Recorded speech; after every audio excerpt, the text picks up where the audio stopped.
Hello student, today we are going to learn a new lesson in our geography. Lesson number 2, the sun, the moon and the earth. In previous class we learned about the phases of moon. Then types of eclipse, that is solar eclipse.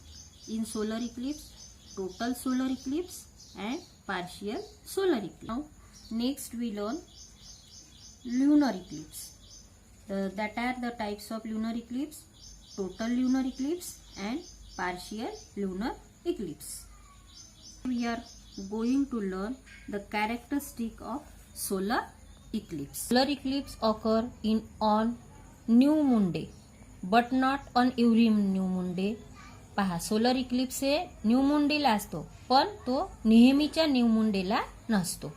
तर कधी असतो? If and if only the sun, the moon and the earth are in the same plane and fall in align, the solar eclipse occurs. जेव्हा sun, the moon and the earth हे जेव्हा एका plain मध्ये असतात तेव्हा आपल्याला solar Eclipse दिसतो.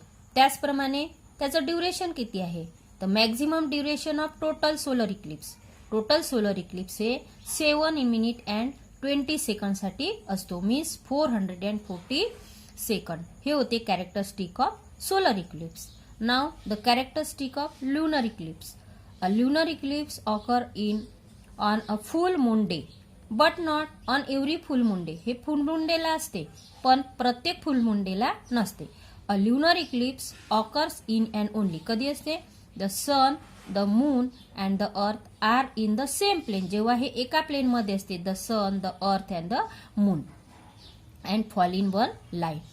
The maximum duration म्हणजे तो किती वेळ असू शकतो? The maximum duration of total lunar eclipse is for 107 minutes. 107 minutes. Okay student. Now we learn about the eclipse and astronomical event. Eclipse and astronomical events.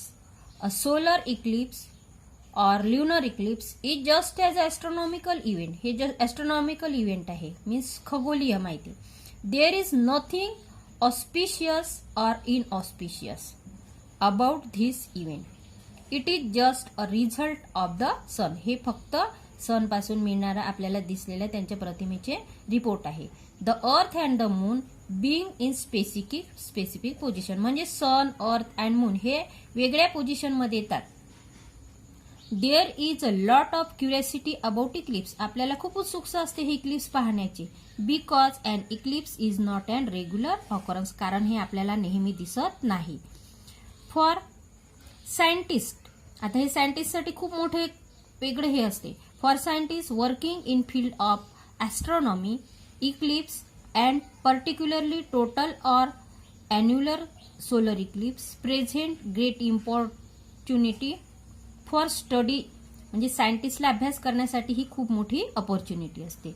Scientist from all over the world, पूर्ण जगातले scientist make if a point two visit the location where each event are going to occur.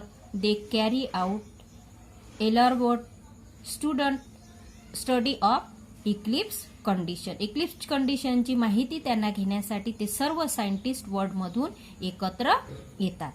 Understand? Now always remember, तुम्हाला हे point लक्षात ठेवायचे आहे. While observing solar eclipse, जेव्हा आपण solar eclipse पाहतो, इट इज नेसेसरी, काय आवश्यक आहे? To view the sun disc through dark glasses. आपल्याला हे डार्क ग्लासेस मधून पाहायला पाहिजे. Or a special goggles made for that, त्यासाठी बनलेले special goggles. Otherwise the intense light means त्याचे जे हार्मफुल रेज असतात, sun can be harmful to the our naked eyes. म्हणजेच आपल्या डोळ्याला ते हार्मफुल असू शकते. म्हणून आपण नेहमी गॉगलचा वापर त्यासाठी बघताना करायला पाहिजे. Okay. Now during the period of solar eclipse, जेव्हा सोलर इक्लिप्स असते, a large number of birds and animals get confuse. Animals and birds हे कन्फ्यूज होतात, कारण त्यावेळेस त्यांना शेड वेगळा हे स्कायमध्ये वेगळा फरक दिसतो due to the untimely darkness, कारण हा डार्कनेस त्यांना वेळेच्या आधी किंवा नंतर दिसत असतो. That's it in as this is an event that does not suit their biological clock, त्यांना नेहमीच्या क्लॉकपेक्षा वेगळा टायमिंग तो दिसतो.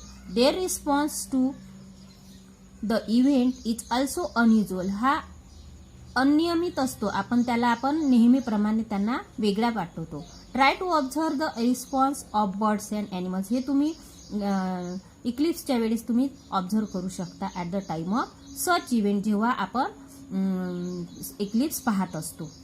नाव this is for your do you know, हे तुम्हाला माहीत आहे का? पहा. Occultation and transit like eclipse some other specific condition occur which reference to the sun or the moon, हे सन अँड मूनच्या बाबतीत कधी कधी एक वेगळी घटना होते. That is called occultation and transit respectively, त्याला म्हणतात occultation and transit. Occultation occurs with reference to the moon whereas the transit is associated with the sun. नाव ऑसिलेशन ऑक्युलेशन हे काय आहे? This is the typical event occur in space, हे स्पेसमध्ये वेगळं काही वाढत असते. The moon revolves around the sun, moon हा सनला रिव्हॉल्व होतो. While doing so it obstruct a stars or planet, हे स्टार्स अँड प्लॅनेटला एकमेकावर छेदल्याप्रमाणे होतात.